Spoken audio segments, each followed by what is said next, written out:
ओम स्वस्तिअस्तु, नमस्कार, सत श्री अकाल, अस्सलाम वालेकुम, नमो बुधाय। फ्रेंड, कल रात मुझे भारत के विभिन्न स्थानों से कुछ फ़ोन कॉल्स आई और सबका लगभग एक ही जैसा सवाल था। कहते हैं, गुरुदेव, हम गेंदम की साधना सही तरीके से नहीं कर पा रहे हैं, आप कैसे इसे इतने आसानी के साथ कर लेते हैं? हम केवल थोड़ा सा मैग्नेटिज्म कर पा रहे हैं, लोगों को थोड़ा बहुत ट्रांस ले जाता है, वो भी 60-70% नहीं होता है, लगभग 30-40% काम कर रहा है।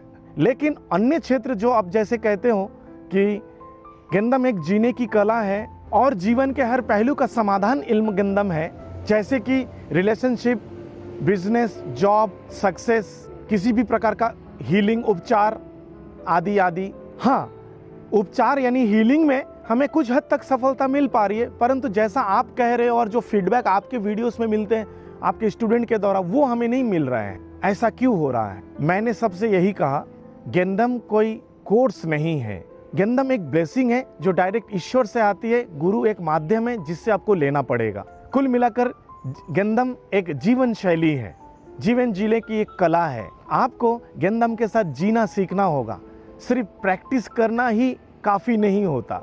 मैं अपने शिष्यों को कुछ बुनियादी सिद्धांत सिखाता हूँ जिनका आप भी पालन कर सकते हैं, और इन सभी सिद्धांतों को पालन करने से आप गेंदम के मार्ग में कुछ स्थिरता प्राप्त कर सकते हैं। उनमें से पहला है गुरु के साथ सच्चा संबंध बनाना।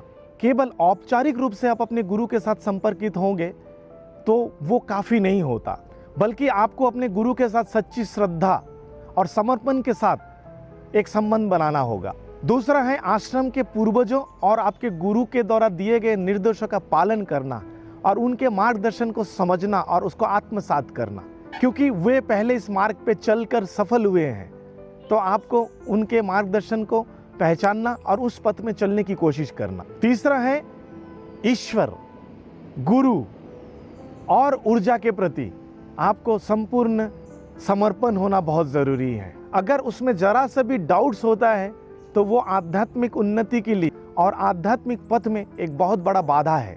चौथा, आपको ये समझना होगा, गेंदम एक बहुत प्राचीन ज्ञान है और इसकी शुद्धता बनाए रखने के लिए आपको बाजारू यानी कॉमर्शियल और मार्केटिंग एजेंसीज के द्वारा जो गुरुओं को सामने लाया जा रहा है उनसे दूर होना होगा, क्योंकि ये कोई कोर्स नहीं है, ये एक ब्लेसिंग है। मार्केटिंग करके इसको सेल आउट नहीं किया जा सकता है, और इसको खरीदो भी लोगे तो आप सफल नहीं हो पाओगे। पांचवा है एक सच्चे गुरु की तलाश करें और उनसे ही ज्ञान को सीखे। सच्चा गुरु वही है जो कि खुद साधना में स्थिर है और आपको भी उसमें स्थिर कर सके, ऐसे गुरु की तलाश करें। छठा है सच्चे गुरु के मार्गदर्शन में नियमित रूप से इस ज्ञान का अभ्यास करें। केवल सुनना पर्याप्त नहीं है, मानना पर्याप्त नहीं है, अपने जीवन में उस ज्ञान को उतारना बहुत ज़रूरी है, अपनाना बहुत ज़रूरी है। सातवां है, बहुत मुख्य है ये, गुरु पे संदेह करना वर्जित है और बार बार गुरु ना बदले। सच्चे गुरु की तलाश करने में भले ही आपको समय लग जाए, जब आपको एक सच्चा गुरु मिल जाए तो वो उनको पकड़ के रखे। बिना साधना और धैर्य के किसी भी प्रकार का आध्यात्मिक साधना फलदायी नहीं होगा। अगर आप इन सभी सिद्धांतों का पालन करते हैं तो निश्चित रूप से ईश्वर आपके प्रत्येक और सच्ची मनोकामना को पूर्ण करेंगी। आमीन। उम्मीद करता हूँ इस वीडियो को देखेंगे, समझेंगे और उसको अपने जीवन में अपनाएंगे। मैं डॉक्टर संजय शाह की रामा सांग्यांग सिरा इस वीडियो से विदा लेता हूँ। आप सभी के लिए ढेर सारा आशीर्वाद।